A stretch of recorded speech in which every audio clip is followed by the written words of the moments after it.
বিশ্বনবী মুহাম্মদুর রাসূলুল্লাহ সাল্লাল্লাহু তাআলা আলাইহি ওয়াসাল্লাম প্রতিদিন রাস্তা বাটিয়ে যাইতারে ভাই একজন খ্রিস্টান মহিলা নবীজির ডেইলি গালি দিত, এমন কি তার মুখ থেকে নবীজির শরীর মুবারকের মধ্যে তুতু পর্যন্ত নিক্ষেপ করত।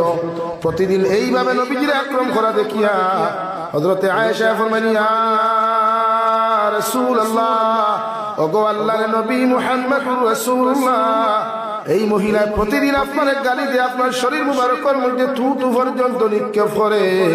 একটা বার্তা যদি আপনি নবী যে প্রতিবাদ করতা, আপনি তো প্রতিবাদও করেন না।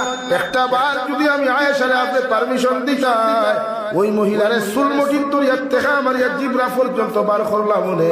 আবার নবী ফরমাইন যে আয়েশা, আল্লাহ আমার জমিনও বদলা নেওয়ার জন্য ফাটায় নাই, আল্লাহ আমার জমিনও ফাটাইছে পৃথিবীর প্রতিটা জাতির লগে ভালো ব্যবহার করার জন্য, পৃথিবীর প্রতিটা মানব জাতির লগে সুন্দর ব্যবহার করার জন্য। আমি আয়েশা তোমারে কইয়া দিয়ার, তুমি এই মহিলার শরণ আচরণ লগে খারাপ আচরণ তুমি করিও না। যদি তাই মুকদ্দর হেদায়েত থাকে, আল্লাহ এই বান্দিরে জমিনও হেদায়েত দিবা। সুবহানাল্লাহ।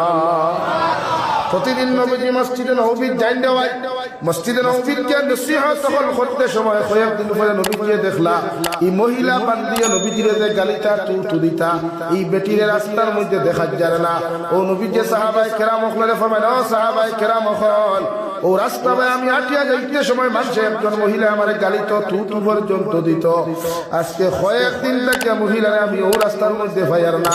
সাহাবায়ে কেরাম হলে ফরমায়, ইয়া রাসূলুল্লাহ, ওগো আল্লাহর নবী মুহাম্মদুর রাসূলুল্লাহ, যে মহিলায় প্রতিদিন আপনার গালি দিত, তুতু পর্যন্ত জমিন নিক্ষেপ করত, ও মহিলা আজকে কয়েকদিন থেকে বাড়ির মধ্যে বেমার হওয়ার কারণে বিছানার মধ্যে শায়িত।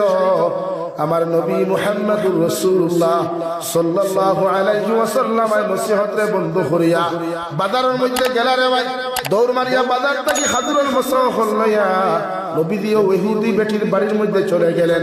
গিয়া দেখলা নবীজি ইহুদি বেটি বিছানা শায়িত ঘুম, শরীরের মধ্যে এত তাপ। নবীজি খাদুরের মশা বেটির মাথার আকারে রাখিয়া দস্তে নবুয়ত রাত দিয়া বেটির গোর ওখান সুন্দর করে পরিষ্কার করিয়া ঝাড়ু দিয়া আমার নবী মসজিদে নববীর মধ্যে চলে আসলেন। সুবহানাল্লাহ।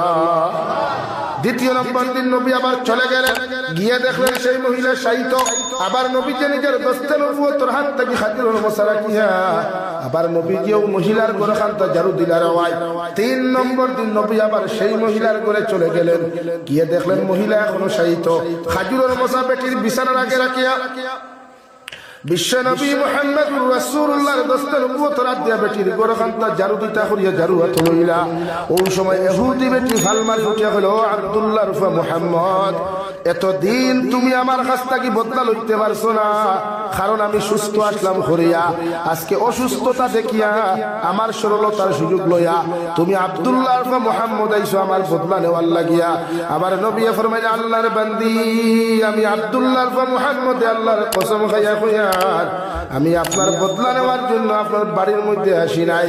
আমি 3 দিন থেকে খবর পাইলাম আপনি নাকি বাড়ির মধ্যে অসুস্থ অবস্থা শায়িত আছেন, তাই গত 2 দিন যে আপনার মাথার আগে খাজুরের মশা আপনি পাইলাই, আপনার ঘর ওখান পরিষ্কার পরিচ্ছন্ন দেখলাই, আমি মুহাম্মদুর রাসূলুল্লাহ আপনার ঘর খাজুরের মশা রাখি আপনার ঘর ওখান আমি পরিষ্কার পরিচ্ছন্ন করিয়া গিয়া গেছি।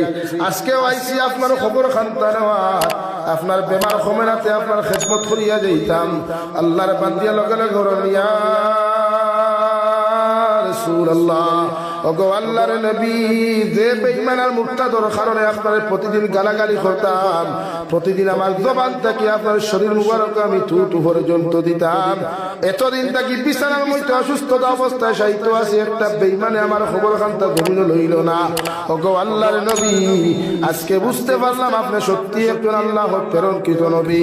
আমি আপনার কাছে তওবা করিয়ার শিকার হইয়ার, আপনি সামান্য আমারে সুযোগ করিয়া দেন, আমি গোসল করিয়া আপনার সামনে খানোয়ার আর আপনার দস্তে নবুয়ত রাত খানোয়াত রাখিয়া আমি নবী মুহাম্মদুর রাসূলুল্লাহ রাত হাত রাখিয়া আপনার সামনে আমি পড়িয়া লা ইলাহা ইল্লাল্লাহ লা ইলাহা ইল্লাল্লাহ লা ইলাহা ইল্লাল্লাহ মুহাম্মাদুর রাসূলুল্লাহ। একমাত্র নবীর ব্যবহারের কারণে ভাই গোটা দুনিয়ার মানব জাতিয়ে নবীদের ব্যবহার প্রতি মুগ্ধ হইয়া, নবীদের আদর্শ আখলাকের প্রতি মুগ্ধ হইয়া রে ভাই পৃথিবীর বড় বড় বেঈমান মুরতাদ হল ইসলাম ধর্ম গ্রহণ করিয়া ইসলামের সুশীতল ছায়ার তলে আশ্রয় নিয়েছে। সুবহানাল্লাহ।